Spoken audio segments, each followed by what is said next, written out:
Bom dia, senhores. Dentro dos nossos trabalhos de auditoria em foco, hoje o foco será em cima dos trabalhos de auditoria independente no pós-pandemia, que é um trabalho que nos preocupa, e o nosso trabalho será passado pelo Cláudio Xavier de Oliveira, CRC 11491/05, bacharel em Ciências Contábeis e Direito, especialista em auditoria de negócios pela Universidade Federal do Espírito Santo, coautor do livro Sustentabilidade das ONGs, auditor contábil com 15 anos de atuação com registro no CNAE e CVM, perito contábil, CNPC número 1215 e CNAE número 1207. Membro da Academia Capixaba de Ciências Contábeis, a CASCOM, Conselho Fiscal suplente no Banestes S.A., presidente do Conselho Fiscal do Instituto João 23, Vitória, Espírito Santo, foi professor na Universidade Federal do Espírito Santo, 2007 a 2008, e atualmente leciona em cursos de graduação e especialização. Este é o nosso palestrante de hoje. Olá, mais uma vez, sejam bem-vindos a este evento do CRC Espírito Santo, Auditoria em Foco. Né? Mais uma vez, né, no evento anterior, foi exatamente a minha pessoa que falou sobre pandemia e os impactos dela na auditoria. E, infelizmente, a gente ainda permanece nesse período. Então, hoje a gente vai tratar de observar, de olhar o mundo como está, para tentar prever quais são os impactos dele no mundo pós-pandemia, no qual nós ainda não sabemos, né, quais são os efeitos, os impactos, as datas em que isso ocorrerá. Então, já fica aí o meu aviso e o meu alerta.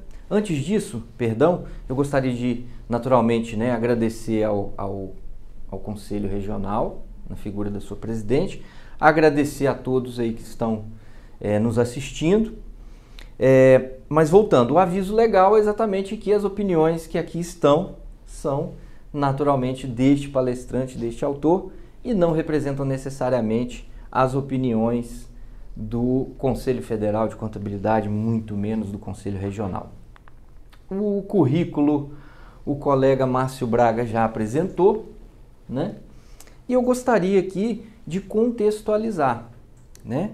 Naturalmente a gente vai tratar de pandemia, relação com a auditoria externa e naturalmente eu não posso repetir a nossa conversa, o nosso bate-papo, a nossa palestra anterior que tratou do mesmo tema. Até porque a gente vai olhar o que aconteceu, o que mudou nesse período, né? Como está o mundo, como está o Brasil neste contexto. Então, eu gostaria aqui de destacar alguns pontos, né, nos últimos 100 anos aproximadamente, das crises que aconteceram mundo afora. Né? Se falou muito dela quando iniciamos esse período difícil da pandemia, né, da Covid-19. Tivemos a gripe espanhola lá em 1918. Né? Naturalmente, uma devastação muito grande, uma quantidade de vidas perdidas muito grande. O paralelo que eu vou fazer aqui é que, naturalmente, isso teve impacto na economia. Sobretudo a Europa. A Europa ainda se recuperava dos efeitos da guerra e somou-se ainda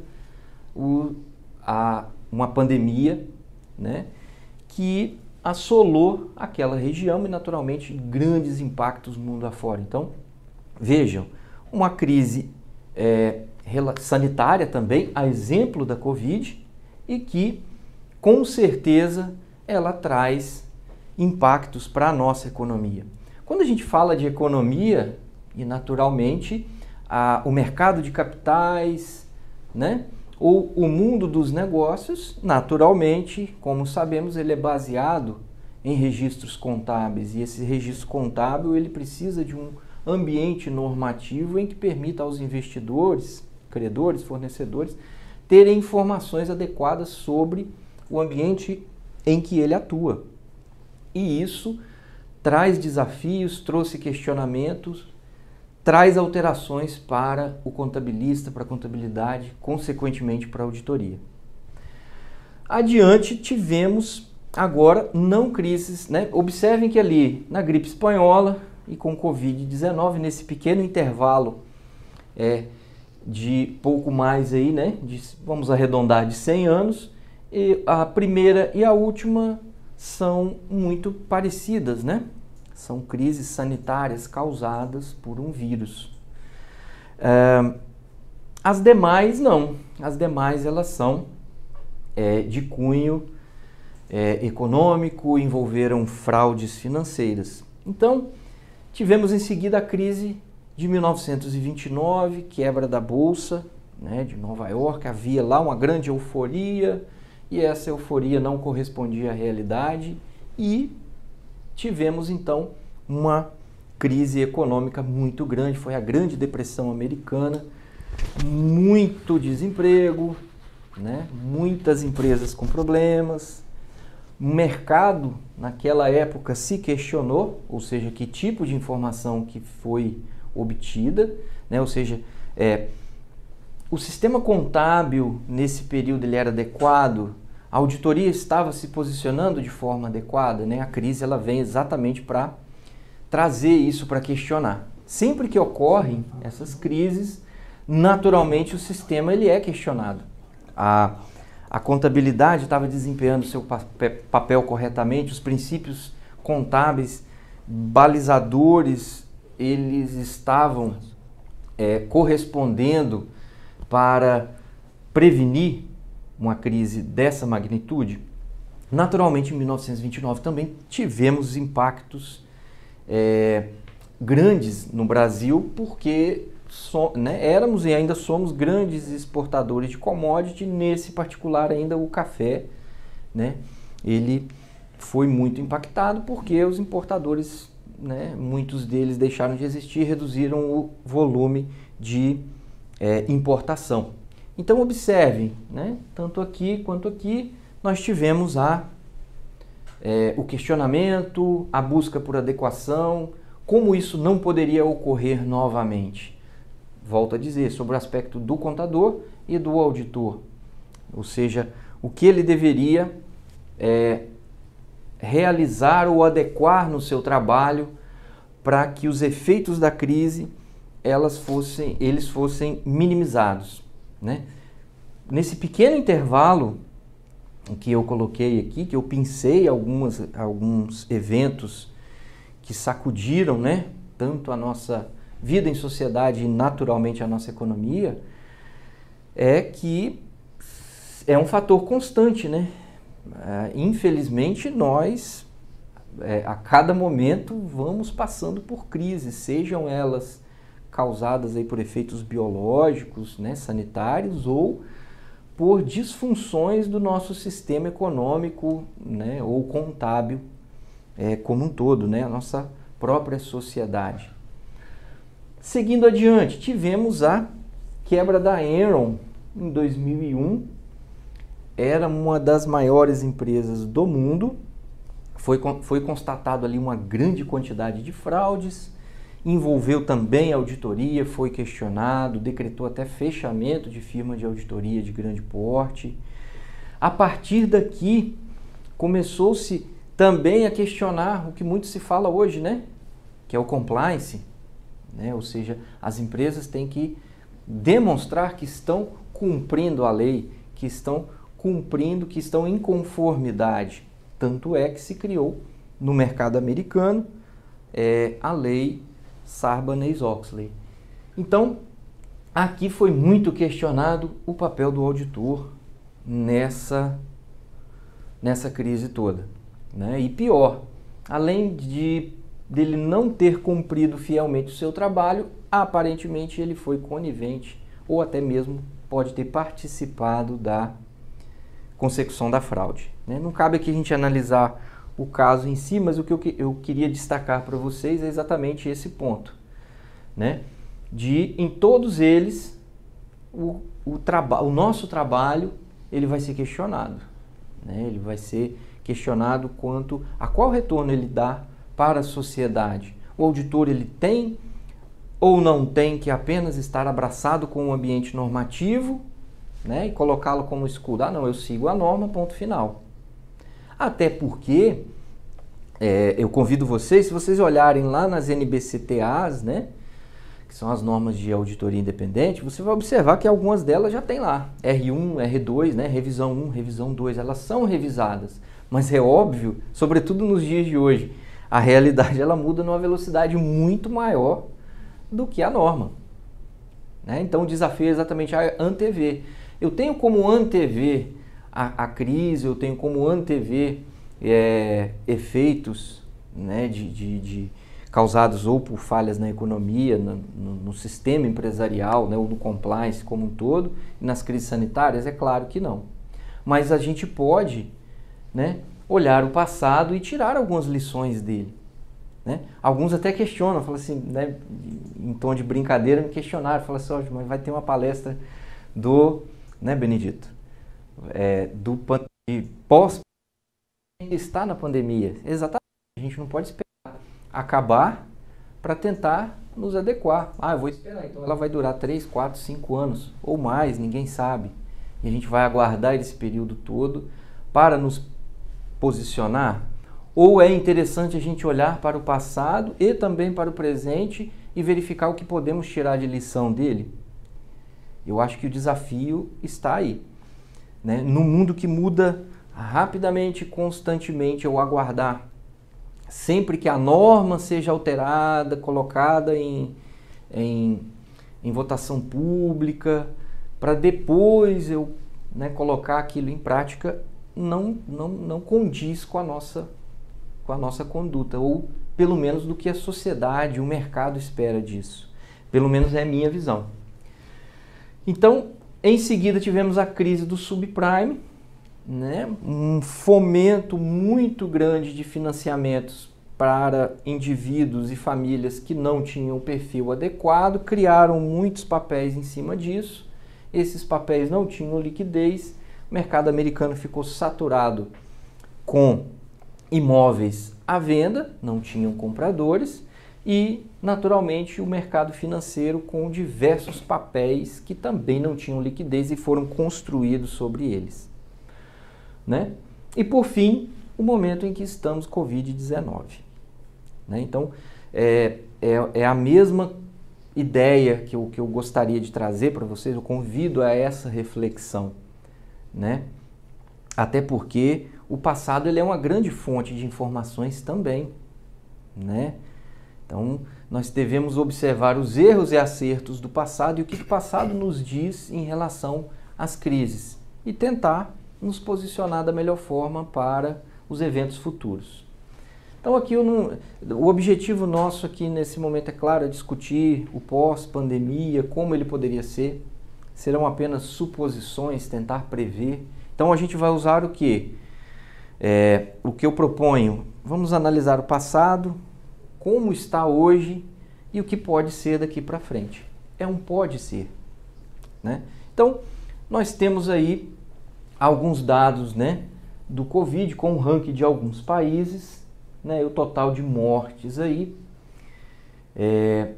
Estamos com cerca, né, de 4,4 nesse momento, de milhões de mortos. E aqui eu coloquei o início no Brasil da pandemia, primeiro caso ali lá em março, né, de 2020. Em seguida, já em abril de 2021, a gente já tinha um pico diário de 3.808 mortes, né, o que mostra uma evolução muito grande, né? Se esperava, né, que 2021 isso já tivesse um arrefecimento, o que não houve. E depois, já um pouco mais próximo, foi quando eu preparei este material, em 26 de setembro, as mortes, né, já caíram em relação ao que tínhamos, né, em abril de 2021, em total de 243 dias. Né? Então percebam que já temos uma queda naturalmente causada tendo efeito aí naturalmente pela vacinação, né, e pelas medidas que foram adotadas pela própria criação de imunidade das pessoas, né? Então observem que, né, muitas previsões foram feitas, né, de 2020 para cá e estamos em setembro e ainda estamos no período de pandemia. Mas nesse período todo, né, nós tivemos, aqui observe, em março de 2020, quando explodiu, tivemos já um período crítico para contabilidade e auditoria, né? Para toda a sociedade, mas eu vou falar no particular contabilidade e auditoria. Por quê? Porque já muitas empresas aí não tinham balanço encerrado e não tinham também o trabalho de auditoria concluído. Tanto que diversos trabalhos de auditoria foram transferidos para frente, assembleias foram adiadas, procedimentos presenciais tiveram que ser adequados para online, né? Então, isso teve que ser feito a toque de caixa, né? Isso, depois eu comento à frente, isso tem a ver com a nossa postura, a nossa adequação em relação ao enfrentamento de crises. E aí eu vou comentar adiante. Então, o que ocorreu? No início ali de 2020, nós tivemos muitas empresas que pararam, concederam férias, outras, elas tiveram que pegar todo o seu time que podia, né, desenvolver as suas atividades em casa e transferiu para home office, né? E aí a pergunta que eu trago é exatamente essa, né? Alguém tinha esse treinamento? Alguém tinha esse preparo, né? Como preparar o seu ambiente, como preparar a sua rotina para que você consiga desempenhar o seu trabalho em casa, né? Além disso, todos estavam, né, com a ferramenta tecnológica, né, afiada, ou seja, todos conheciam, né, as ferramentas que permitiam esse tipo de tecnologia funcionar adequadamente, né? Então, isso foi imposto, digamos. Todo mundo teve que se virar e teve que rodar desse jeito, e um monte de legislação saindo e um monte de medida provisória saindo. Então, nesses pontos, nós temos que lembrar que não teve alternativa. Tivemos que rodar em formas diferentes, home office, trabalho remoto, trabalho híbrido, alternando, e isso foi, já foi uma realidade, isso já não é mais presente. Então já podemos colocar lá naquele primeiro slide lá, né? Vamos olhar o passado. Isso já é passado, tá? Ocorre que nos dias atuais, por isso que eu trouxe algumas reportagens aqui de empresas, né? Por exemplo, aqui é a controladora do Google, aqui está a fonte, eu peguei na revista Veja, e trata exatamente de como essa grande empresa vai se posicionar em relação tanto a trabalho híbrido quanto a trabalho totalmente home office, né? Então ela já prevê que, né, então, em relação ao passado dessa empresa, ela já prevê um aumento na utilização. Você quer falar, Márcio? Klaus, um detalhezinho técnico. Nessa passagem, logo do primeiro momento em que a auditoria estava se preparando para uma situação nova, que é o presencial, quando nós tínhamos uma situação de Covid. Quando uma empresa de auditoria é muito grande, vamos chamar as grandes empresas, eles têm mecanismos de trabalho. Agora, para as médias e pequenas empresas, qual o impacto de desafio que isso aconteceu? É muito maior. Se preparar para fazer um trabalho desse. Porque você lida com o tempo, os relatórios têm que ser apresentados e adequar a sua equipe para a segurança. Com certeza. Então, esse é um dos pontos, assim, Porque, vejam, uma percepção, né, que nós, pequenas e médias, as maiores, naturalmente, as maiores, quanto maior é a capacidade dela também de investir em tecnologia, que é um caminho sem volta. Vejam, essa é uma percepção minha, tá? Mas é algo que não vai retornar, né? Eu não gosto de chamar o novo normal, né? Não vou falar normal, é uma mudança pela qual o mundo está passando e a gente vai ter que se adequar, né? Pelas diversas outras que nós tivemos, e isso vai ter que ser adequado. Então, a pequena e média, naturalmente, ela sofreu mais, né? O acesso às ferramentas, o acesso a um planejamento para adequação, ele é muito mais complicado. E eu também não acho, eu não tenho esses dados, mas eu não acredito que as grandes também tenham sentido facilidade nisso. Vai acabar que todas tiveram ali o seu peso. Mas quanto menos aspecto de tecnologia eu tenha, mais difícil seria. Outro ponto para reflexão, porque quando todo mundo caiu no home office e começou ali a olhar as dezenas ou centenas de ferramentas para nuvem, compartilhamento de arquivo, realização de reunião, né? Muitos de nós nem lembrávamos ou sabíamos daquela tecnologia ou tinha olhado aquilo muito en passant, né? A gente passou a aprender e se aprofundar naquilo durante a vigência, né, digamos assim, do período maior que a gente teve que ficar afastado mesmo. Então, assim, é outra reflexão que eu convido-os a fazer. Por quê? Muitas dessas ferramentas tecnológicas, eu vou comentar disso adiante, a gente não estava, ela já estava à nossa disposição, mas a gente não usava. Eu vou comentar algumas aqui bem simples, bem próximas das pequenas e médias, né? Lógico, não estou, nem o conselho, nem eu está fazendo propaganda não, mas hoje a maioria das pequenas usa o pacote Office, que é da Microsoft. Eu vou citar alguns exemplos dele ali que já existiam, já estavam prontos, a gente que não utilizava, né? Não que isso, porque vejam bem, quanto mais eu conhecer e tiver treinamento nessas ferramentas, mais facilidade eu terei para me adequar a trabalhar de forma remota. Então aqui, voltando, temos aí então uma opinião de uma grande empresa que já está aí, né, adequando os seus procedimentos permanentemente para um aumento do trabalho híbrido e um aumento do trabalho em home office. Em seguida eu coloquei também, essa mesma, né, reportagem cita uma pesquisa, né, que muitas empresas têm adotado o modelo híbrido, né?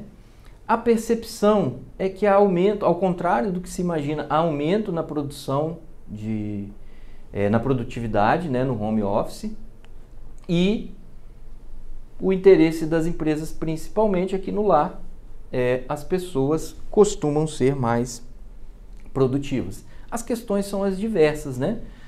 Não tem o estresse, por exemplo, de trânsito, que o deslocamento, principalmente em grandes e até médias cidades, ele demora muito, ele causa muito transtorno, ele tem também um custo elevado, né? Só de você não aplicar essa quantidade de horas numa rotina de um trabalhador, naturalmente ele terá um nível de estresse muito menor, né? Então, observe-se também que a percepção do home office não é só quanto à perda de produtividade, ao contrário, é esperado que as empresas, né, que adotam esse sistema tenham sim um ganho com isso, sem contar os outros aspectos relacionados à qualidade de vida, né? Outros setores aderiram a essa tendência, isso eu gostaria de ler, né? Então, 24% dos entrevistados que estão em home office, 48% possuem formação no ensino superior e 49% ganham mais de 10 salários mínimos. É um nicho de profissões que abarca, né, que estão mais abrangidos pelo home office, até porque, naturalmente, nem todas as funções podem ser desempenhadas dentro de um trabalho remoto, Bom, empresas como BMG, Roche, Nestlé, né, adotaram ali durante a pandemia, naturalmente, e continuarão nessa opção. 91% dos funcionários avaliaram a experiência como ótimo ou boa e 60% das empresas dessa pesquisa relataram dificuldade relacionada a trabalho à distância. As principais delas foram disponibilidade de equipamento e adaptação de funcionários, um dos aspectos negativos, né? Então é natural, vai depender do tipo de empresa, né, do tipo de atividade e naturalmente na percepção e disponibilidade de investimento em tecnologia, equipamentos ou, né, traduzindo aí, a gente vai ter que investir em hardware e software para que naturalmente quem está em home office consiga desenvolver com satisfação as suas atividades. Então percebam que ainda assim a maioria das empresas que eu pensei, que eu peguei algumas reportagens aqui, pensam ainda em manter as suas, né, parte das suas atividades em home office e algumas tendem ainda a aumentar esse volume no pós-pandemia. Então muitos que nem haviam experimentado isso ou que tinham home office, mas não utilizavam de uma maneira mais ampla, depois da pandemia ela já, ao contrário, ela vai passar a investir nisso. Até porque, é claro, a empresa, né, ela tem que ter, ela vai esperar alguma vantagem nisso, né? E a gente viu aqui que existem relatos, existem estudos que demonstram aumento de produtividade. Esse reflexo, senhores, também estará dentro das empresas de auditoria. Esses impactos aqui estarão dentro do trabalho do contador, é óbvio, mas aqui o foco é auditoria, então ele vai estar tratando e impactando também o auditor. Dos dois lados, tá?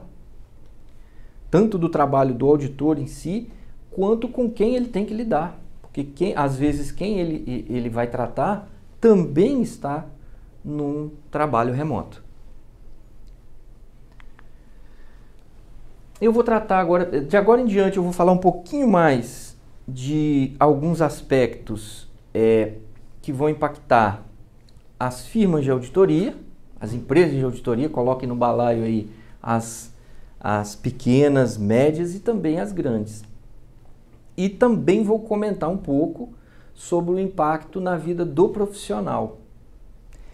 Por fim, a última parte da nossa conversa, eu pensei algumas normas de auditoria para a gente pensar em quais impactos que essas normas podem ter quando executadas pelo auditor. Por isso que eu contextualizei antes, né? Como foram as crises, eu sigo aquilo que está na norma e ponto final. Eu auditor, ter trabalho home office? Não posso, ele tem que ser híbrido. Tem procedimento de auditoria que pode ser feito online e presencial? Ou tem procedimento de auditoria que só pode presencial? Então essas perguntas, essas provocações eu vou tentar responder aqui e tentar trazer algumas percepções com base nisso tudo que a gente está tratando aqui. Então, para as empresas de auditoria, eu vou ter, a princípio, na adoção de sistema híbrido ou sistema de home office, firma de auditoria, né? Pequena e média ou as grandes. Ela vai ter uma redução de custos, né? Ela vai ter uma despesa menor com deslocamento e tudo mais, né? A própria legislação trabalhista permite isso, desde que você coloque isso corretamente no seu contrato, né? E não esteja em desacordo com a convenção coletiva, você vai poder naturalmente colocar isso lá, né? Ou seja, não tem que ter o custo com deslocamento, uma vez que em períodos específicos, se no trabalho híbrido ou no trabalho totalmente em home office, os custos com deslocamento. Pode haver, tá, gente, redução de prazos. Passado, 2020, como foi? A gente teve o contrário disso. né? Saiu um monte de legislação alterando prazo, Receita Federal mexeu em obrigações acessórias, a legislação comercial mexeu também, a realização de assembleias pôde ser online, a realização de assembleias teve prazo também alterado, né? O fechamento de balanços que tão esperado, ele não ocorreu nem para as empresas reguladas e aquelas listadas em bolsa, isso foi alterado, né? Então, de agora em diante, eu posso ter um cenário diferente, eu posso ter uma redução de prazo, né? Se eu posso realizar uma assembleia online, se eu posso enviar e transmitir alguns tipos de arquivo e alguns procedimentos eu posso realizar de forma mais dinâmica, eu posso também trabalhar com prazos menores. É um ponto para reflexão, essa é uma percepção minha. Impactos com deslocamento, ou seja, a realização de um trabalho de auditoria, né? Existe naturalmente a sede ou escritório da empresa de auditoria e a empresa onde o auditado está. Existe o deslocamento tanto da casa do auditor para a sede da empresa, quanto da sede da empresa para a firma, para a empresa que será auditada. Então isso também é uma vantagem no trabalho remoto, ou seja, se eu posso realizar procedimentos ou da minha casa, né, ou de forma remota em outro local, eu consigo reduzir e eliminar um tempo. Se você começar a computar ali o deslocamento, né, ida e volta todos os dias de uma semana, se pegarmos um trabalho aí de 2 semanas, você já tem um tempo considerável, é um tempo que você pode utilizar dentro do trabalho. Então, você vai ter um impacto com deslocamento, um impacto positivo. Então, esses impactos aqui, ó, os 3 primeiros, eles são, a princípio, positivos, né? Exceto aqui a redução de prazos, ele não tem tanto um efeito específico, mas custos e impactos com deslocamento para as firmas de auditoria tem um aspecto a princípio positivo, ou seja, ela vai ter redução nessas questões, tanto em custo quanto a tempo, e ela pode então ter ali, né, observar isso com bons olhos, ter um aumento até de produtividade em relação a isso. Investimento em tecnologia, eu já tinha falado anteriormente, né? Para eu rodar home office ou trabalho híbrido, né, eu tenho que ter uma tecnologia, uma base tecnológica que permita que isso rode. Se isso ocorre, então eu tenho que investir. Então, ao contrário de custos aqui, eu tenho uma redução de custo com deslocamento, né, com tempo de funcionário. Aqui eu vou ter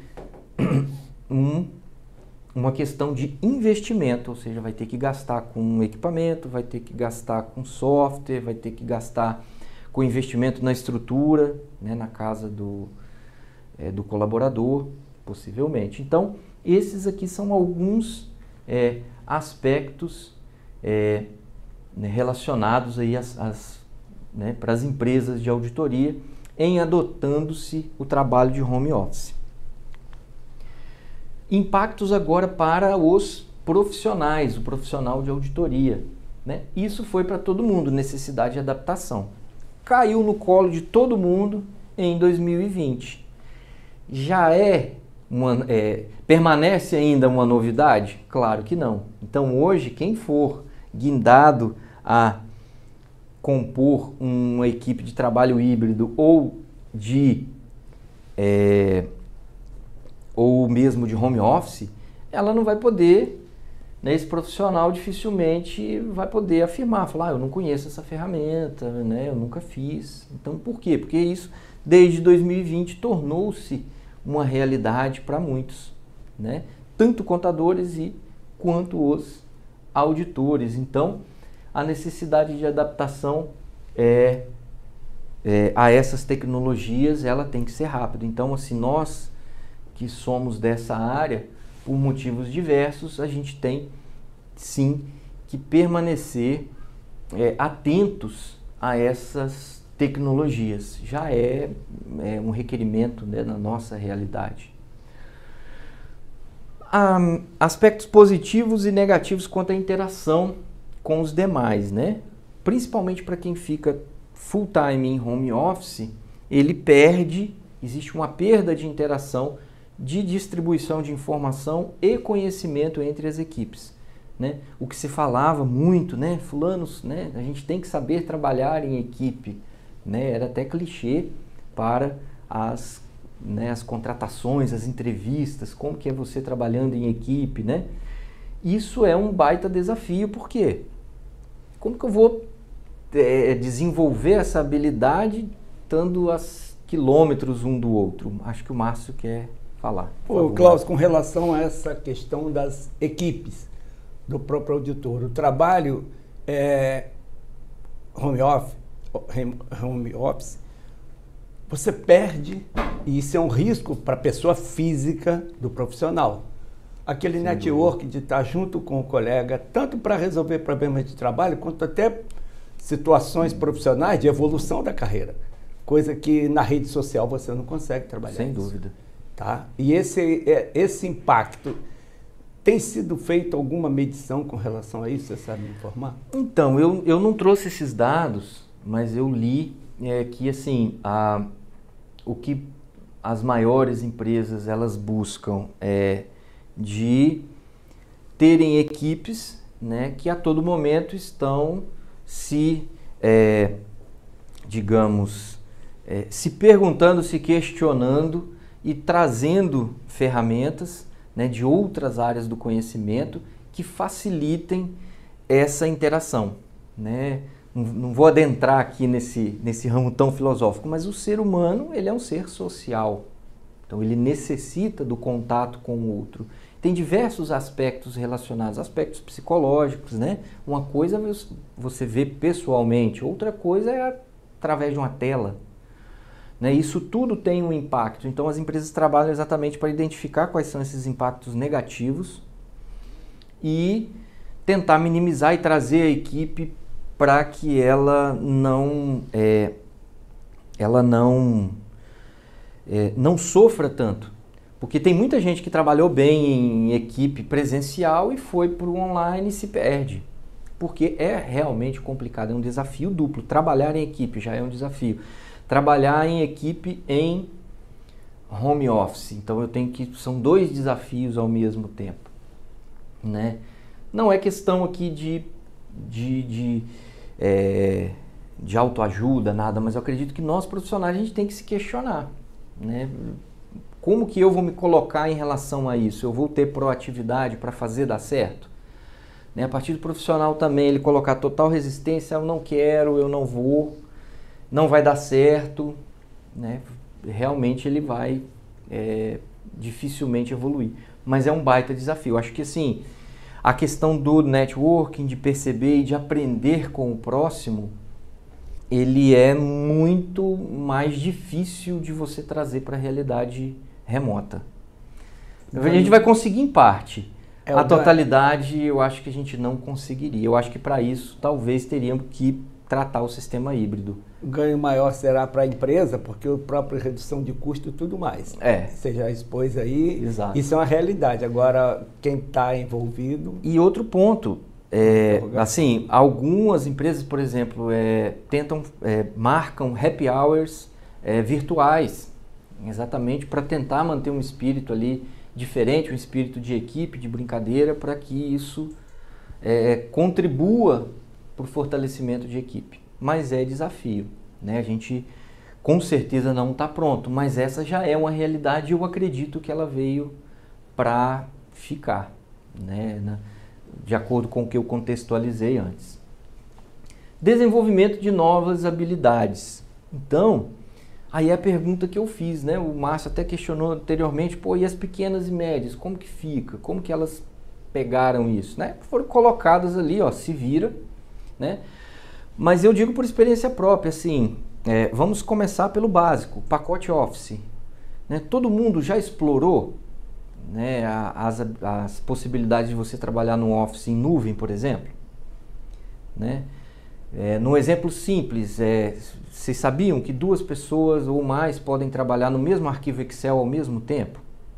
Compartilhado no sistema nuvem. Essa é uma ferramenta que já existia antes da pandemia. né? Ou seja, eu tenho mais de uma pessoa trabalhando no mesmo arquivo, realizando coisas diferentes e serão salvas automaticamente na nuvem. Eis, né? São ferramentas que estavam ao nosso dispor. Dentro da própria ferramenta Office, a gente já tinha outras ferramentas disponíveis para reunião. As reuniões, né, virtuais, em que é permitido chat, mandar foto, mandar arquivo, projetar e tudo mais. Então, a gente não usava isso com uma frequência para que nos permitisse um conhecimento mais aprofundado dessas ferramentas, que podem ajudar muito. Né? Às vezes, né, o profissional ele não está em determinado local, mas através da interação, às vezes a quilômetros de distância com outro profissional, usando a ferramenta adequada, você consegue avançar no trabalho. Ponto de risco disso, segurança de dados, né? Quanto mais virtual eu estou, mais sujeito a ataques cibernéticos eu também estarei. Então isso, né, você vai ter que investir em tecnologia, em servidores, em firewall, em antivírus, em outras ferramentas, né, de treinamento da sua equipe para que ela não caia, né, nos famigerados golpes que tem por aí, os e-mails maliciosos, arquivos maliciosos, utilização inadequada, burlar, né, o sistema de segurança sem querer, né, vou fazer isso aqui mais rápido fora do sistema porque vai me permitir um ganho de tempo. Então, isso é um desafio, tanto aqui está para os nossos profissionais, mas tanto para a empresa quanto ao profissional, porque, né, a empresa naturalmente ela vai ter que capacitar a sua equipe para que ela fique preparada para isso, né? Agora, assim, a boa notícia é que se você observar a quantidade de aplicativos, a quantidade de tecnologia que surge a cada dia, ela é muito grande. Eu acho que o desafio é exatamente saber qual conjunto de ferramentas vai te atender melhor. Mas é um impacto também que não tem como, né? Não há volta. Eu não conheço nuvem. Né? Eu preciso compartilhar uma pasta aqui que tem 190 gigas. Né? Ferramenta de nuvem, você vai lá, compartilha, cria o link, determina se a pessoa que está recebendo pode alterar ou não, se ela pode passar para terceiros. Né? São ferramentas já básicas, né? Elas vieram com tudo, principalmente na pandemia, exatamente porque as pessoas foram forçadas a isso pela distância. Né? Outro aspecto relacionado à comunicação, está relacionado, claro, ao relacionamento entre equipes, né? As habilidades de comunicação elas têm que ser também revistas, treinadas e observadas, porque dentro de um ambiente totalmente virtual, você tem que ter cuidado da forma, né, em que tanto de emitir uma informação e de que ela seja emitida da melhor forma. E a comunicação também entre equipes, né? Ou seja, o meu trabalho de equipe está com um nível de comunicação adequado? A comunicação presencial, pessoa a pessoa, ela é muito diferente da comunicação que é no ambiente virtual. Né? Então, desafios. Educação continuada. Né? Não é uma exigência que já tínhamos, foi impactada pela pandemia? Foi. Né? A educação continuada, os pontos, né, exigidos, eles foram reduzidos no período de pandemia, ainda permanece, né? Naturalmente,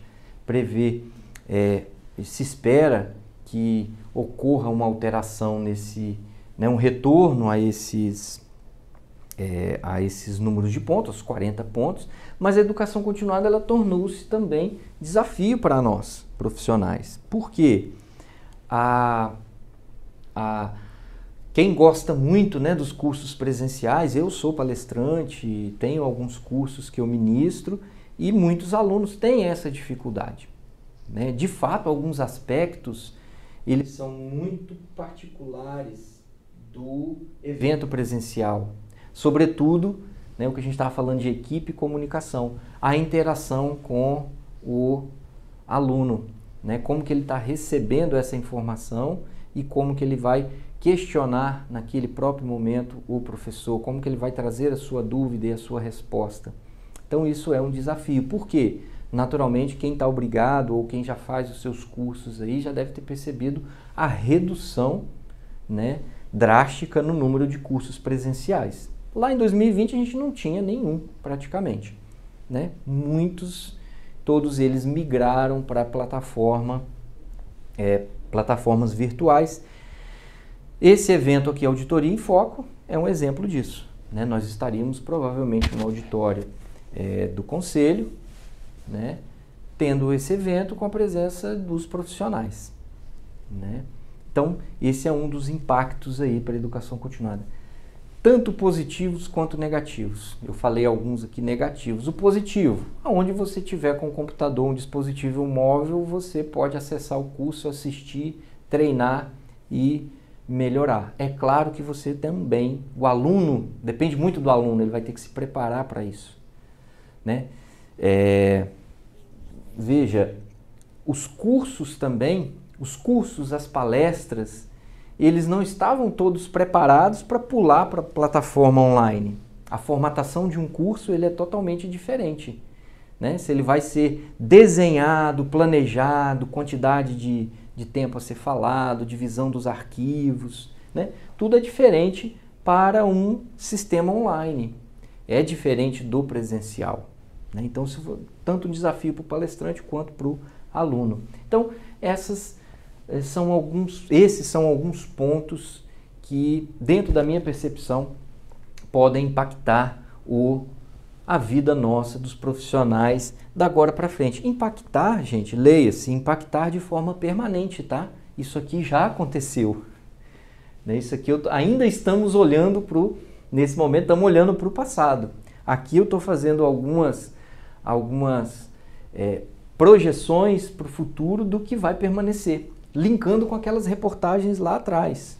As empresas elas já passaram por isso e elas pretendem continuar com pelo menos parte dos seus funcionários, dos seus colaboradores, num sistema remoto. Não vai ser diferente em firmas de auditoria, tá?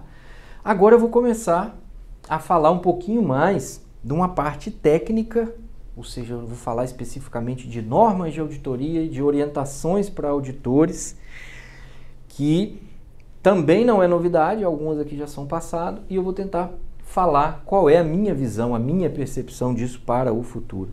Eventos subsequentes é a primeira que tem aí a 560, né, NBCTA 560. Isso já impactou fechamento lá de 2020, né? Lembra lá que eu falei, né, no início da pandemia, lá em março e tal. Por que são eventos subsequentes? Fatos que chegaram ao conhecimento do auditor após a data do seu relatório, mas antes da divulgação das demonstrações contábeis, né? Então, os eventos subsequentes, eles devem estar corretamente divulgados. Qual evento subsequente ocorreu? Eu estou fechando lá em 2020, eu estava fechando, emitindo, né, os balanços, né? Eu estou usando a palavra eu, né, mas a sociedade, né, o mercado estava preparando os balanços de 2019. 2020 já tínhamos o impacto da Covid, então já era necessário informar, né? E foi baita desafio, porque como que eu vou impactar? Como que eu vou ser impactado? Como que eu vou mensurar os impactos da Covid na minha empresa, né? A regra geral, né, tanto da governança corporativa, do compliance, é para ti que eu explique, né? Eu tenho como mensurar isso em números? Então eu devo mensurar. Eu não posso mensurar? Então explica por que você não pode mensurar. Isso aqui, tá, gente? Passado. Já aconteceu. Vai permanecer? Provavelmente sim.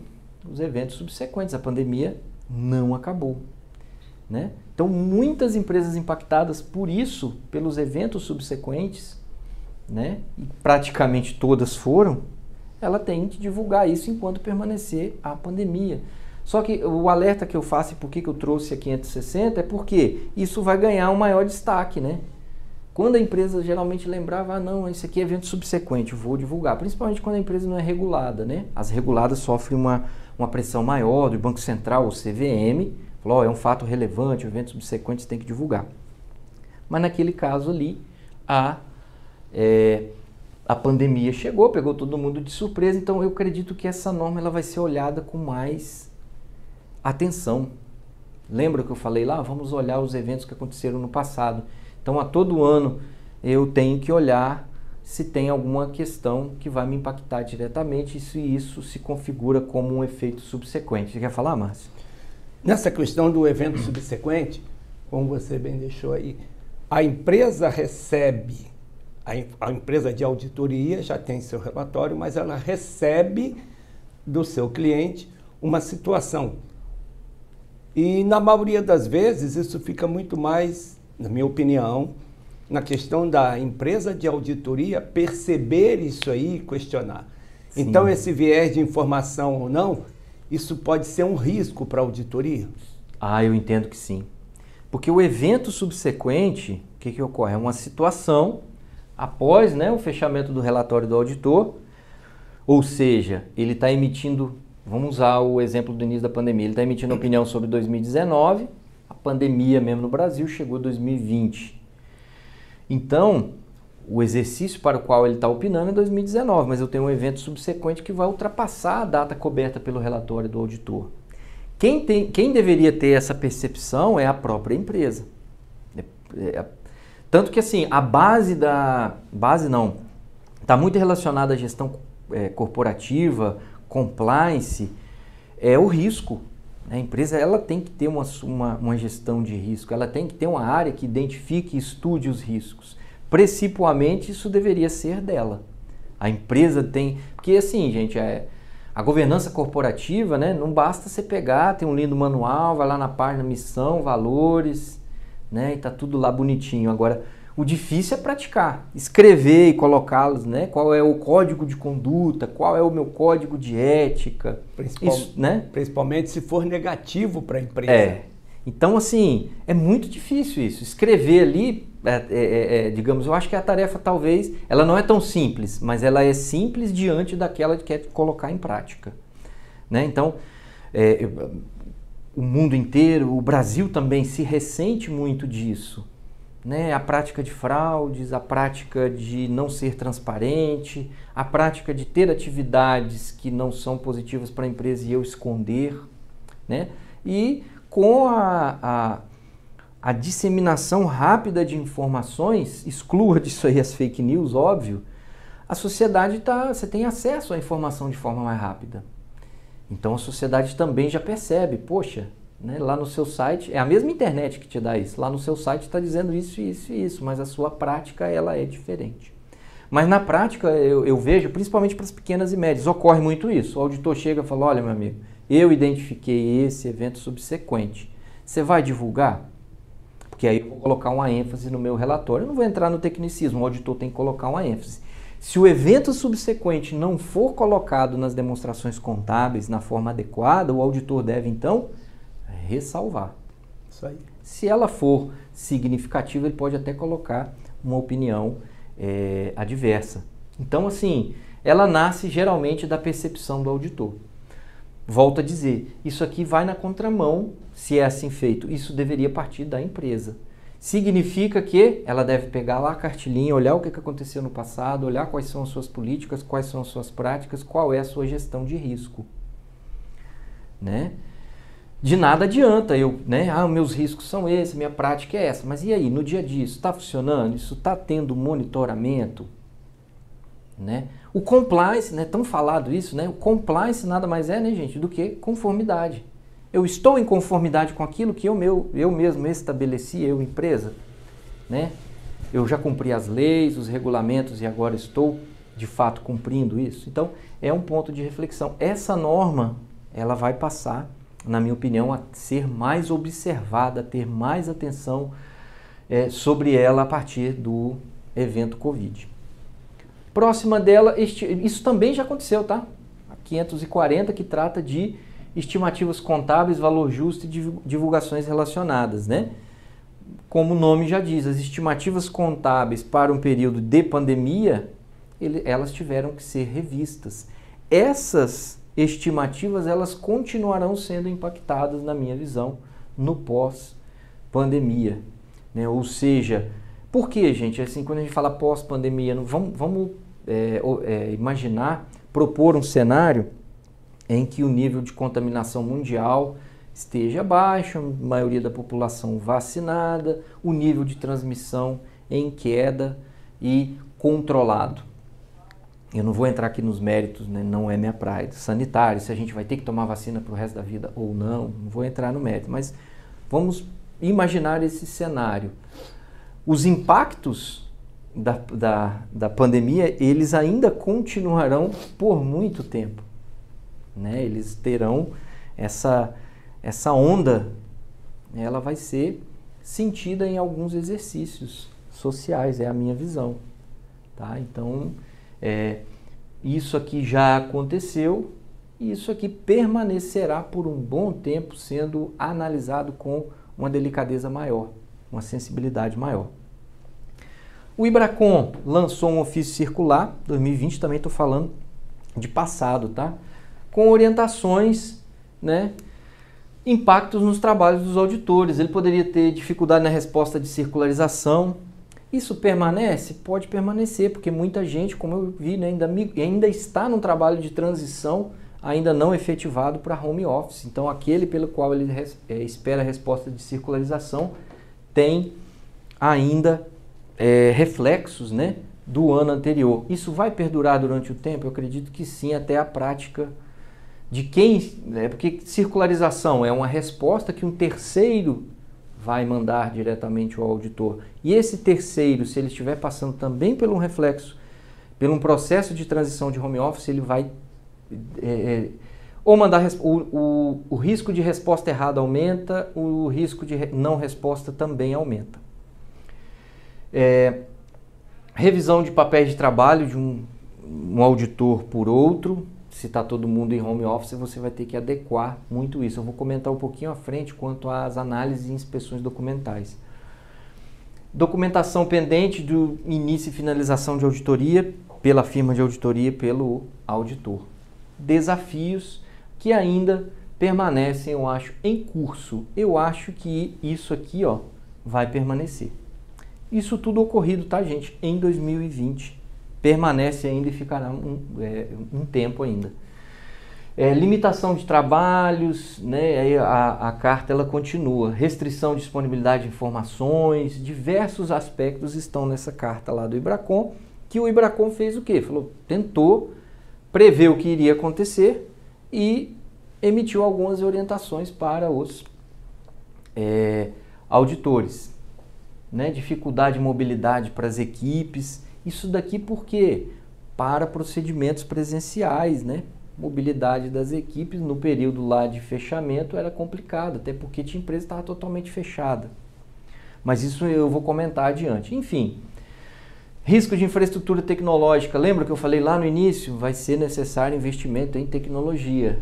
Isso aqui é passado, necessidade de investimento ela permanece ainda, né? Tanto que se você observar algumas notícias, por exemplo, né, os carros de uma maneira geral, né, os automóveis usados aqui no Brasil, né, mundo afora também não é diferente, eles possuem necessidade de chips e está faltando chip no mercado, por isso está atrasando também produção de carro. Está atrasando chip no mercado exatamente porque houve uma maior demanda por questão tecnológica, né? E agora eu vou falar um pouco de algumas outras normas, conforme eu já falei daquelas outras lá, que já estavam, né, nos eventos subsequentes e tal, falando do IBRACON. Eu estou dentro de um cenário que o auditor independente ou a empresa de auditoria está considerando ou já está adotando procedimentos de home office. A gente vai discutir adiante se pode para tudo, né, conforme eu falei, ou somente parte. Então, o auditor tem que considerar que pode existir circunstâncias que causam distorções nas demonstrações. Julgamento profissional. Julgamento profissional, planejar e executar a auditoria. Vamos ver o conceito dos dois aqui e falar um pouco sobre eles. Aplicação. Esse aqui acho que é um dos conceitos mais puxa-tapete de quem é neófito em auditoria. Julgamento profissional não é você fazer o que você julga simplesmente. Você pode fazer o que você, né, de forma arbitrária. Ele envolve treinamento, conhecimento, experiência, né, dentro das normas de auditoria. Então ele tem que se basear, né, nas normas de auditoria e nas circunstâncias do trabalho. Ceticismo profissional, a mente questionadora que o auditor tem que ter. Por que é desafio em relação à pandemia? O auditor, ao planejar a auditoria, ele vai determinar como ela será realizada, obviamente. Então ele vai determinar que tipo de informação que ele deseja receber. Isso aqui era realizado o quê? Presencialmente, o auditor ia dentro da empresa buscando estar mais próximo da fonte de informação possível, onde ela está ocorrendo, ou o mais próximo possível, dentro da empresa. Com o home office, isso pode ter alteração. Quanto mais distante eu tiver da fonte de informação, ela tende a ser também mais distorcida, ou pelo menos a possibilidade é essa. Então isso daqui pode ser impactado. E para aqueles que adotam home office, né, procedimento remoto ou híbrido, ele terá que ser planejado de forma diferente. Assim, tudo que eu estou falando aqui, a gente vai cair no planejamento, né? Porque tudo que o auditor fará na auditoria deverá estar no planejamento. Até porque se ele fez o planejamento e lá na frente ele encontrou uma coisa diferente, ele tem que voltar no planejamento e alterar. Se aqui não estava previsto, vou ter que alterar, vou ter que incluir ou vou ter que excluir. Isso é muito comum. Então, isso daqui é basilar. Por quê? O meu julgamento profissional ele vai mudar? Não. O meu ceticismo profissional vai mudar? Não. A fonte de informação que esses dois aspectos aqui julgarão é que vai mudar. Então ele tem que ter a sensibilidade para dizer se aceita ou não aceita. Né? Isso dentro do planejamento. E eu estou partindo daquele contexto. Eu já tenho empresas que já rodam parte do seu pessoal em home office, eu já tenho trabalho remoto, eu já tenho trabalho híbrido. Isso não é diferente nas firmas de auditoria. Veja bem, Cláudio, a questão de avaliação de controle interno, que é o questionário, aí é uma distância muito grande entre ser aplicado presencial e num grupo online. Isso vai ter que ser refeito para a auditoria de forma profunda. O que você acha? Esse é um. Então, assim, os procedimentos de controle, aí nós temos diversos aspectos que eu colocaria. Por quê? Se eu aplicar um questionário online, já até fazendo link com o que está aqui, vai depender, é um tipo de evidência. Eu estou testando o controle interno, estou obtendo informações sobre como ele é desenhado e como que ele é executado, para eu verificar se ele funciona ou não, se ele existe ou não, se ele tem falha. Na entrevista pessoal, presencial, o auditor ele consegue captar diversas outras informações que não estão presentes numa transmissão online. Isso aí. Tá? Vai depender do quê? Vamos voltar a um slide. Vai depender do julgamento profissional dele. Eu vou aceitar essa entrevista online para a determinação de um controle interno ou não? Se a pessoa está em casa. Então, volto a dizer, pratique ou explique. Por quê? Naturalmente o planejamento dele terá que dispor sobre isso. Eu vou aceitar por esse motivo, ou não vou aceitar por esse motivo, por isso será presencial. Um outro cenário que eu posso propor, o auditor ele já é de auditorias recorrentes, ou seja, ele já está fazendo a auditoria daquele cliente há mais de um exercício. Então ele já fez aquele questionário, daquele procedimento de controle interno, então ele já conhece o controle, ele já testou, ele já observou aspectos daquele controle. Talvez ficaria mais confortável para ele, no segundo ano, eu não vou ter que repetir aquela mesma entrevista presencial, eu poderia me fazer de modo remoto e posso executar o teste de controle presencial. Coloquei o procedimento híbrido e justifiquei. Falei, olha, eu já conheci o controle, então eu não precisei repetir aquele questionário, eu compus ele novamente ali e fui lá e testei para ver se o controle está cumprindo o seu objetivo, se ele está mitigando um risco, se ele realmente está controlando uma atividade. É uma opção. Volto a dizer, vai depender do julgamento profissional dele e se não irá atrapalhar o ceticismo profissional. Tá? Evidência de auditoria, a norma que trata do... né? O auditor, ele observa os controles, obtém as evidências da auditoria, elas que irão embasar a conclusão dele e emite uma opinião. O processo da auditoria é simples assim. Ele vai executar procedimentos, né, para ter a evidência que é adequada, né? Então, ele tem que executar os procedimentos que ele entenda serem adequados e apropriados para aquela circunstâncias, ou seja, ele tem que obter evidência de quais procedimentos que irão atender aos seus objetivos. Parece óbvio, né? Mas voltando, a gente acabou de falar do controle interno. Supondo que ele agora está fazendo o teste lá de conferência de ativos, né? Dentro da conferência de ativos eu tenho inspeção física. Ela é aplicada para diversos tipos de ativos. Eu tenho para o ativo caixa, né? Contagem física de caixa.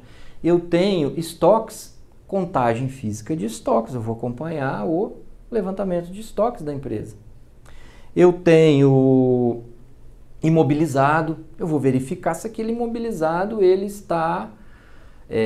se ele existe, se ele está em condições de uso, se ele está devidamente etiquetado, se existe controle patrimonial, se ele não está se deteriorando, se ele está no local protegido de forma segura, se o acesso e a utilização desse ativo está adequado com os controles internos da empresa.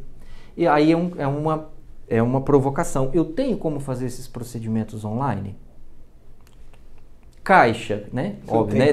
Caixa eu só posso ter dentro de caixa, né? Embora a conta tenha este nome, eu só posso ter dinheiro. Como é que eu vou contar caixa online? Ainda não é possível. Nem filmando. Não dá. Né? Estoques.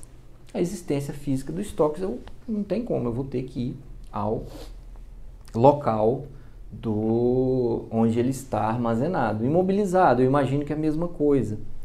Existe outro teste de inspeção física, né, pouco lembrado, inspeção física de pessoas. Você vai ver se o funcionário que está na folha de pagamento realmente existe. Como é que eu vou fazer isso online? Né, qualquer pessoa pode se passar ali, não. Você vai lá onde ele está trabalhando, verificar se ele está desempenhando a função, você pode entrevistá-lo. Né? Então, aonde que eu já quero chegar, já vou antecipar. É muito difícil para o auditor ele colocar todo o seu trabalho para home office, tá? É natural que os escritórios estejam trabalhando parte do seu período no home office, mas alguns procedimentos inevitavelmente ele será presencial, ao menos por enquanto, né? Por enquanto que eu digo assim, não temos tecnologia possível para dirimir isso, e eu ainda não consigo imaginar uma. Então, voltando aqui à evidência de auditoria, é exatamente essa. Como que eu vou ter, né, já fazendo um link no exemplo que eu dei, como que eu vou ter evidência de auditoria razoável e adequada ao meu trabalho para uma inspeção de ativo imobilizado, para uma inspeção de caixa, para uma inspeção de estoques? Então, esses procedimentos o auditor ele vai ter que pegar e usar, né, o julgamento profissional e o ceticismo dele para que ele consiga justificar aquilo. De antemão, na minha visão, conforme eu falei, eu vejo alguns quase que impossíveis de manter em home office.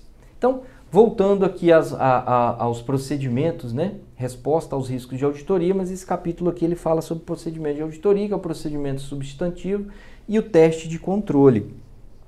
Procedimento substantivo, geralmente transação e saldo, e procedimento analítico. Observe esses dois caras aqui. O procedimento analítico substantivo e transações e saldos, observe que pelo menos boa parte desses procedimentos aqui, ó, eles podem ser feitos em home office. Não tem problema, né?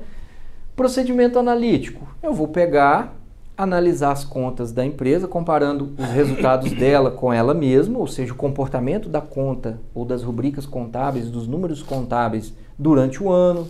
fazer o confronto daquilo ali com o orçamento, fazer a comparação com anos anteriores, fazer a comparação com outras empresas do mesmo segmento. Eu necessariamente tenho que fazer isso dentro da empresa?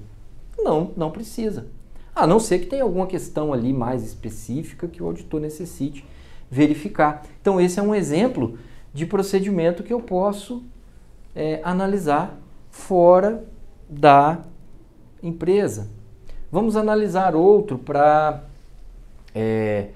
teste de detalhes, né? Se eu quiser observar alguma transação específica. Se eu estiver analisando, por exemplo, um aspecto de comprovação de aquisição de determinado ativo. Né? Hoje, com a nota fiscal eletrônica, você não vai ter dúvida. Se for para comprovar a aquisição e propriedade de um bem, você pode simplesmente fazer isso de forma remota, não há problema nenhum. Esse outro camarada aqui, o teste de controle, eu já usei o exemplo, né? Falamos agorinha, o Márcio até perguntou, ele é mais complexo. Porque eu vou analisar o controle interno, verificar se ele está desenhado, se ele existe, se ele cumpre sua função, se não tem nenhuma falha. Como que eu vou testar isso de forma remota? Existe um procedimento chamado, né, de walkthrough, né, ou seja, eu vou percorrer as etapas do controle interno para verificar se ele está funcionando corretamente, se ele está cumprindo a sua função. Eu não tenho outra forma e eu tenho que fazer isso no tempo real, enquanto a atividade está acontecendo. Eu não tenho como fazer isso de forma online. Então, esse slide para mim me mostra claramente a possibilidade, né, a princípio, de uma adoção de procedimento híbrido. Né? Eu tenho uma possibilidade de tratamento híbrida, ou seja, procedimentos que eu tenho necessariamente que realizar presencialmente, né? E outros que eu vou deixar para trabalhar em home office. Eu posso trabalhar em home office, ainda que parte deles eu tenha que sim realizá-los de forma presencial. Né? Então, resposta, né, aos riscos avaliados. Então, a questão que eu também quero chamar em relação a isso aqui, aos testes de controle, o auditor deve executar outros procedimentos juntamente com a indagação para obter evidência de auditoria sobre a efetividade dos controles internos, né? Como eles foram aplicados ao longo do período, né? A consistência, né? Então, essa parte ele está descrevendo exatamente, a norma, né? Está descrevendo exatamente aquilo que o auditor tem que sentir do controle interno. Então, ele está determinando, eu não posso somente obter evidência de auditoria por indagação. Eu tenho que obter uma evidência de auditoria de outros aspectos. Esses outros aspectos, eles, né, a aplicação dos controles internos eu só consigo verificar no procedimento de walkthrough. Né? Klaus, um detalhe com relação ao TI voltado à contabilidade. É uma regra geral que o registro contábil, a classificação contábil, dentro dos sistemas informatizados, ele se baseia no débito batendo com crédito. Uhum. Quando as nossas análises são em cima dos títulos de conta. Uhum. Com essa questão da pandemia, com essa questão de estar home office, qual o tamanho do prejuízo de você avaliar se o registro contábil foi feito adequado? Porque se eu lançar um exemplo que estou dando, grosseiro, mas se eu debitar capital e creditar depreciação, e desde que o débito bata com crédito, a maioria dos sistemas engole. Sim. Qual o impacto disso para o auditor na hora de avaliar registro nessa questão da pandemia? Então, aí eu destacaria duas questões que a gente falou. A evidência de auditoria, qual evidência que eu vou aceitar, né? Naturalmente, ele talvez tenha que ampliar, né? Porque, por exemplo, assim, um bom sistema de contabilidade, ele não aceitaria isso, assim, facilmente. Ou então ele alertaria, exemplo, essa conta que você está debitando, geralmente ela não recebe esse tipo de lançamento. Você confirma que é isso mesmo? Ou então ele geralmente pede uma chave, fala, olha, para esse tipo de registro que você está fazendo, operador, você vai precisar da senha de fulano para confirmar. Então ele já chama alguém superior a você, porque o cara vai falar, ó, muito possivelmente, dado o tipo de registro atípico, precisa de uma autorização superior, mas isso é a nível de sistema. Mas isso é o ideal. Esse é o ideal. Então essa seria a primeira linha de defesa. Eu tenho um controle interno, ó, meu sistema está parametrizado para proteger isso e isso. Ó, ele não deixa mexer, depois que o contador sênior concilia, ninguém mais consegue alterar. Contas com valores atípicos ou movimentação atípica geram relatórios automáticos. Tem controles de acesso, o básico de um sistema, isso tem que estar funcionando. Vamos colocar que por algum motivo essa transação passou e não deveria. A gente acabou de falar, eu parei no 26. A gente falou agorinha procedimentos analíticos. Isso aí. Aí você, auditor, pegaria no clássico procedimento analítico. A conta ela vem recebendo, no exemplo grosseiro, ela vem recebendo crédito, opa, aqui apareceu um débito. Na curva ela vai aparecer gráfico para cima ou para baixo, né, ou percentual. O cara vai falar, opa, alguma coisa aconteceu aqui que não é o normal nessa conta, deixa eu olhar o que aconteceu. Mas aí já seria a segunda linha, né? Quer dizer, passou pela primeira que deveria ser o controle da empresa. Então, numa questão dessa, esse teste de controle, essas questões de TI, o auditor vai ter que olhar também presencialmente, ele vai ter que ter conhecimento do sistema, né? Isso vai estar refletido aqui, né? Falhou aqui, operação não usual, ele vai estar aqui. Mas né, aquele detalhe, que tipo de evidência que o auditor vai aceitar dentro de um trabalho. Eu estou realizando em home office. Eu entendo assim, ao realizar o trabalho em home office ou de forma remota, né, ele está correndo mais risco. Ele corre o risco, né, conforme eu falei, quanto mais distante ele estiver da fonte, mais risco ele tem de estar recebendo uma informação não tão confiável. Então eu parei aqui. Agora eu vou falar um pouquinho quanto à fraude. Então, senhores, exatamente no link em que eu acabei de falar, quanto mais distante eu estiver de uma relação, de uma fonte de informação, eu tenho maior risco de fraude. Lembrando, auditor não é responsável pela descoberta de fraude, responsabilidade principal de controles e prevenção é da empresa, mas os trabalhos de auditoria têm que contemplar a possibilidade de fraude. Então, assim, como que o auditor vai se proteger disso? Realizando trabalhos de forma remota, né? Num período de pandemia, no qual a empresa dele, né, a empresa no qual ele trabalha já adotou esse sistema, tem muita gente que já está rodando, né, o que a gente viu. Vai depender do julgamento profissional dele, ou seja, quanto mais confiável for o sistema de controle interno, a gente acabou de falar aqui, ou seja, quanto mais for confiável a minha fonte, eu posso aceitar, né, mais informações dela de forma remota, dependendo de quais são. Muito embora que a gente acabou de ver também, alguns testes de controle, inevitavelmente, você vai ter que ir lá e verificar in loco, presencialmente, a realização deles.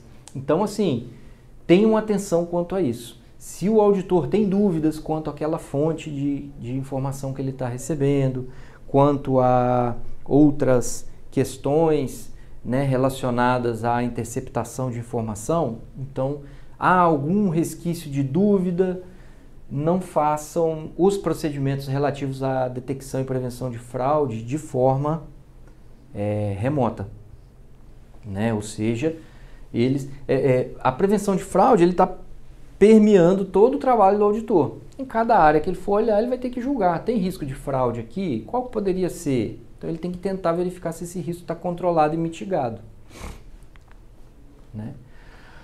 Outras normas, né? Continuidade operacional, né? Há que se observar que na crise, na pandemia, muitas empresas tiveram um declínio de receita, de atividades, tiveram dificuldades, outras ao contrário, como é em todas as crises, né? Tem muita gente com resultados positivos, ampliando a atividade, aumentando o seu poder de atuação, tá bom? Então, algumas outras não, algumas outras elas tiveram um impacto negativo. Se eu tenho impacto negativo e ele vai ficar ao longo dos anos e nós ainda estamos no período de pandemia, eu posso ter impactos na minha na continuidade operacional? Pode. Falar, olha, eu estou em crise, pandemia teve um impacto tanto na minha atividade, se isso continuar tanto tempo, eu vou ter que interromper minhas atividades. Então a norma de auditoria, né, ela fala sobre isso, não mudou nada. O destaque que eu coloquei aqui é exatamente porque isso aqui vai aumentar a sensibilidade para nós, auditores. A gente vai ter que olhar isso com mais acurácia, com mais dados, ou se eu tenho incerteza significativa, divulga isso, eu não consigo mensurar. Eu tenho esse risco, mas eu não tenho elementos que eu consiga mensurar e quantificar ou medir esses efeitos. Tem que divulgar isso. Então, né? É mais uma parte que o auditor terá que analisar com mais cuidado. Não é norma nova, né? Outro ponto, comunicação dos principais assuntos de auditoria no relatório do auditor. O relatório do auditor mudou, o antigo parecer. Os principais assuntos de auditoria são obrigatórios serem destacados no relatório quando se trata de empresa listada. Mas ele está disponível, né, para os auditores, de forma, né, se ele quiser colocar isso nos seus relatórios. Então ele é de forma espontânea. A proposição que eu faço é o seguinte: se o auditor está adotando mais procedimentos remotos e ele está aceitando isso como evidência de auditoria, ele deve colocar, minha opinião, tá? Ele deve destacar isso lá nos principais assuntos de auditoria. Após, né, eventos desencadeados pela pandemia, a sociedade passou por mudanças, a gente está adotando trabalho remoto, algumas evidências nas áreas tais e tais foram obtidas remotamente pelo motivo tal e tal. Por quê? Lembra que eu falei que o auditor tem que adotar uma postura, né, de fornecer à sociedade a informação que ela necessita. Então ele vai estar fornecendo, fala, eu obtive evidência, mas aqui eu estou declarando que eu confio nessas partes, ou seja, eu confio nas informações que a administração me trouxe, e essas informações elas estão de acordo, né, com o trabalho de auditoria em que eu aceite essas evidências. E ele poderia destacar também aquelas que ele não aceitou, né, ou seja, aquelas que efetivamente ele julgou necessária a aplicação de procedimentos presenciais.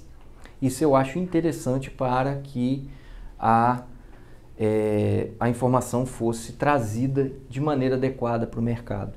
Então, outro ponto, aqui são algumas normas, tá, senhores? Se olharmos de ampla, todas as normas de auditoria, a aplicação delas será impactada nesse, né, percurso que estamos, nesse caminho árduo aí que estamos trilhando, que é ainda a vigência, vamos chamar assim, da pandemia. Não sabemos quando vai acabar, mas alguns aspectos, sobretudo a essas mudanças que a gente já sentiu na parte operacional, elas já são realidade. E eu acredito que elas serão também depois do controle da Covid-19 mundo afora. Tá? Então, assim, outro ponto, eu nem cheguei a destacar e comentar aqui muito, o auditor ele tem que ter a preocupação quanto ao risco da auditoria, né? A norma que a gente viu, resposta aos riscos, às vezes, né, quem estuda confunde isso. O risco da auditoria, né, eu nem sei se eu listei em slide, o risco da auditoria é o risco do auditor emitir, não, eu não coloquei especificamente. O risco da auditoria é o risco do auditor emitir uma opinião errada sobre as demonstrações contábeis.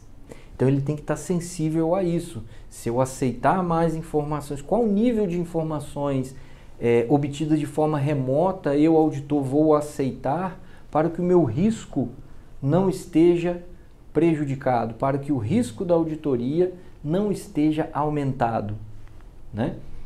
Então, são questionamentos, né? Eu vou adotar de forma totalmente online, de forma híbrida, e quanto de forma híbrida, né, sendo presencial e sendo online, que eu estou disposto a aceitar dentro do meu risco.